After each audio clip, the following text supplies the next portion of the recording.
Hello everyone, आप सभी को मेरा चैनल क्रेजी फिजिक्स में स्वागत करता हूं। बहुत आसान तरीका से भौतिक शास्त्र का बहुत सारा फेनोमेनन को समझने के लिए इस चैनल को आप जरूर सब्सक्राइब कीजिए और इस चैनल का अपडेट्स आपको टाइम टू टाइम मिलते रहे, इसलिए आप बेल बटन को जरूर प्रेस कीजिए। और इस वीडियो को आपको अच्छा लगे तो इस वीडियो को जरूर लाइक कीजिए। तो चलिए चालू करते आज का लेक्चर।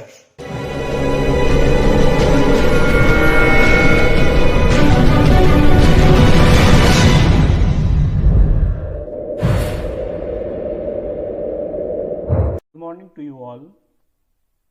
आज हम लोग जो टॉपिक लेकर आए हैं वो टॉपिक का नाम है selection rule.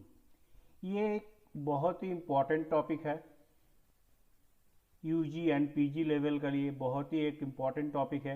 Net exam point of view से भी बहुत ही एक इम्पॉर्टेंट टॉपिक है, लेकिन ये it is not that much difficult. यहाँ पर कुछ चीज़ है जिस चीज़ को समझ के हम लोग नेट सेट गेट या जेस्ट में कोई भी एग्ज़ाम आए तो वहाँ पर हम लोग बहुत सारा मार्क्स गेन कर सकते हैं। तो ये एक बहुत ही इम्पॉर्टेंट लेक्चर है और यहाँ पर हम लोग टोटल सिलेक्शन रूल को इकट्ठा समझने का कोशिश करेंगे और यहाँ पर कौन सा फॉर्मूले के जरिए हम लोग उस प्रॉब्लम को सॉल्व कर सकते हैं वो प्रॉब्लम्स मैं आप लोग को बताने वाला हूँ। तो इस वीडियो में पूरा बने रहिए और लास्ट तक ये वीडियो देखिए तो आप लोग डेफिनेटली इस लेक्चर से बेनिफिटेड होंगे। तो चलिए चालू करते हैं आज का लेक्चर सिलेक्शन रूल। ये लेक्चर चालू करने का पहले 11-12 स्टैंडर्ड में हम लोग बोर्ड थ्योरी के बारे में पढ़ाई किए थे, उस चीज़ को मैं यहाँ पर समराइज करता हूँ और यहाँ पर ही छुपा हुआ है ये सिलेक्शन रूल का राज। तो चलिए चालू करते हैं आज का lecture. As we know that there are two type of band structure और energy bands are there. One is conduction band and another one is valence. यहाँ पर दो तरीके का बैंड होता है, एक होता है कंडक्शन बैंड और एक होता है valence band. Valence band basically एक स्टेबल बैंड होता है। It is assembly of an number of electrons. यहाँ पर इलेक्ट्रॉन्स जो रहता है स्टेबल कंडीशंस में रहता है। This electrons they are at stable conditions. When the energy h nu is bombarded into it, the electron have the tendency to go towards the conduction band, and if it reaches towards the conduction band then it is considered to be the allowed transition। लेकिन ये एकदम ideal case होता है। Actually यहाँ पर इस तरीके का चीज़ होता नहीं है। यहाँ पर क्या होता है, ये जो इलेक्ट्रॉन हायर एनर्जी से बॉम्बार्ड हुआ, एक्सटर्नल एनर्जी एच न्यू से बॉम्बार्ड होने के बाद वो एक ट्रैप लेवल में पहुंचता है। जैसे आपको ये जो लाइन दिख रहा है, this is the trap level. यहाँ पर पहुंचने का बाद क्या होता है, बेसिकली ये कंडक्शन बैंड तक पहुंच नहीं पाते, इसीलिए इस चीज़ को क्या बोला जाता है, वो इस चीज़ को बोला जाता है फॉरबिडन ट्रांजिशन। बेसिकली यहाँ पर दो तरीके का ट्रांजिशन होता है, allowed transition and forbidden transition. तो इस चीज को हम लोग को समझने का लिए, that means when it is the allowed transition and when it is the forbidden transition, इस चीज को समझने के लिए हम लोग को जिस चीज को समझना पड़ेगा वो है सिलेक्शन रूल। तो चलिए चालू करते हैं सिलेक्शन रूल का लेक्चर। बेसिकली ये जो सिलेक्शन रूल होता है ये basically it is dependent upon some condition, some parameters. सबसे पहले फर्स्ट कंडीशन जो है ये क्या है, del n is equal to anything. What does it n signifies, that means as we know that the band structure it is the assembly of an number of bands. This is the first band, this is the second, this is the third and this is the fourth. And यहाँ पर क्या होता है, कोई भी energy level से कोई भी एनर्जी लेवल्स में इलेक्ट्रॉन्स मूव कर सकते हैं। तो इस चीज को बोला जाता है देन ये this n representing the number of energy level and this del n it is the difference of any energy level. That means it will be +-1, +-2, +-3 etc. when it is plus minus 1, what does it mean? That means it is coming from this energy level to this energy level, or this energy level to this energy level, or this energy level to this energy level. लेकिन यहाँ पर क्या होता है, if it is plus 2 then it can, ये जो arrow show कर रहा है, this is representing the plus 2, and if it is the reversible case then it is considered to be the minus 2. Like this way in any of del n it can transit. तो उसका बाद हम लोग का जो second case आता है वो है लारोटे सिलेक्शन रूल. ये how can it be represented? Del L is equal to plus minus 1. What does it signifies? as we know that there are various type of energy levels are there, and it can be splitted into two parts, S, SP, SPD, SPDF etc. and Laporte rule क्या बोल रहा है? Del L is equal to plus minus 1. What does it mean? ये जो SPDF है that means S से P या P से S में ये आ सकता है या जा सकता है, P से D में जा सकता है, या D से P में जा सकता है, या D से F में जा सकता है, या F से D में जा सकता है. लेकिन ये कभी भी S से D या D से F S या S से P F या F से S में जा नहीं सकते. दैट मीन्स जब भी ये कंडीशन फुलफिल करेंगे that means it is plus minus 1. If it is plus minus 2 plus minus 3 then it is considered to be the forbidden transition. और ये प्लस माइनस 1 रहा तो इसको क्या बोला जाता है? इसको बोला जाता है अलाउड ट्रांजिशन. तो इसको ये कौन सा रूल के अगेंस्ट में आया? ये है Laporte selection rule. And del n equal to anything. This is, ये जो सेक्शन है, ये सेक्शन में हम लोग फॉर्मूला को इकट्ठा करते जाएंगे. ओके, तो चलिए चलते हैं. तो हम लोग के पास ये दो टॉपिक डिस्कस हो गया और हम लोग आगे बढ़ते हैं. अभी ये जो लारोटे सिलेक्शन रूल जो है del L equal to plus minus 1, यहाँ पर क्या होता है? That means d d transition. यहाँ पर क्या होगा? डेल एल इक्वल टू क्या होगा? F f transition, s s transition. देखिए यहाँ पर क्या है? Del l it is 0.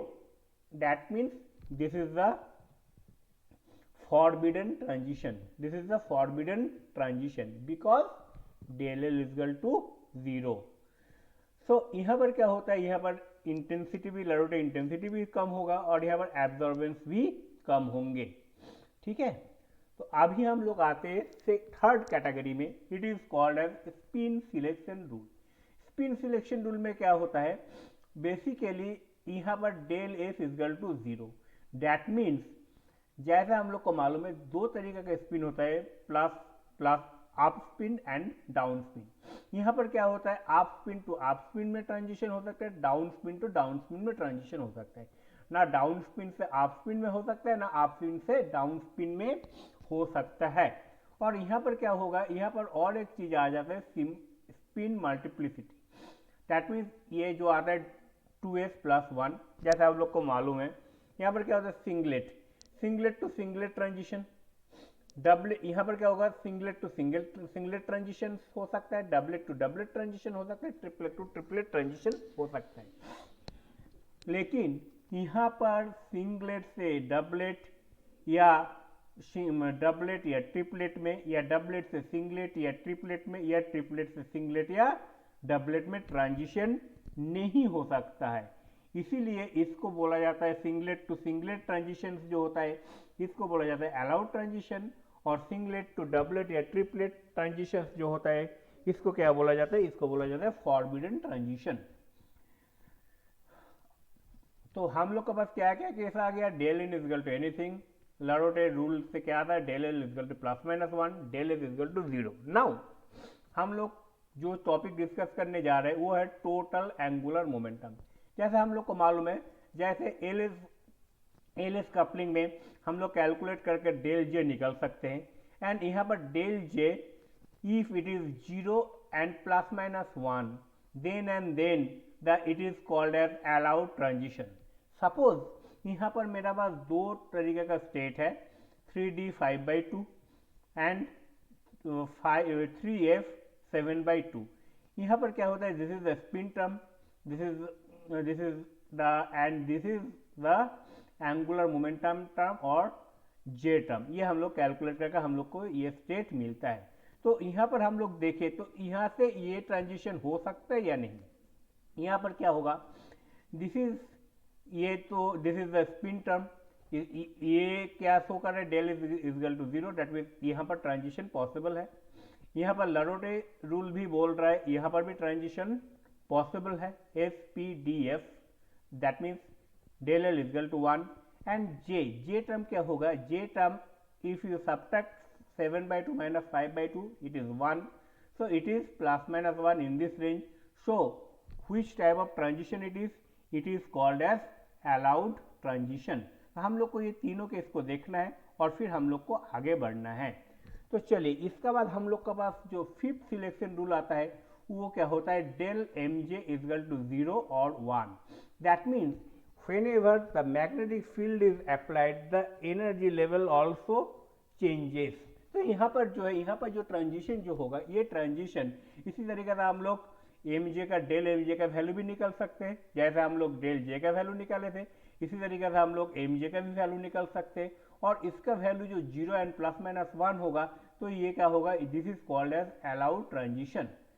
ठीक है, तो उसका बाद हम लोग का पास जो टॉपिक आता है, जो पॉइंट आता है, वो है सिमेट्री सिलेक्शन रूल। यहाँ पर बेसिकली ये जो सिमेट्री ऑपरेशन जो होता है, बेसिकली यहाँ पर तीन तरीका का केस होता है। एक होता है बॉन्डिंग, दूसरा होता है एंटी बॉन्डिंग एंड तीसरा होता है नॉन बॉन्डिंग। बॉन्डिंग में क्या होता है, पाई बॉन्ड या sigma bond is there. Anti bonding में क्या होता है, pi star and sigma star bonding is there. And non bonding में क्या होता है, एन, इसको हम लोग एन से डिनोट करते हैं। तो यहाँ पर क्या होता है, पाई से पाई स्टार में जो है, यहाँ पर क्या होता है, पाई से पाई स्टार में ट्रांजिशन जो है ये हो सकता है, लेकिन पाई से सिग्मा स्टार में या पाई से सिग्मा में या कोई भी दूसरा कॉम्बिनेशन में पॉसिबल नहीं है। That means this is why it is called as allowed transition only from pi to pi star and sigma to sigma star।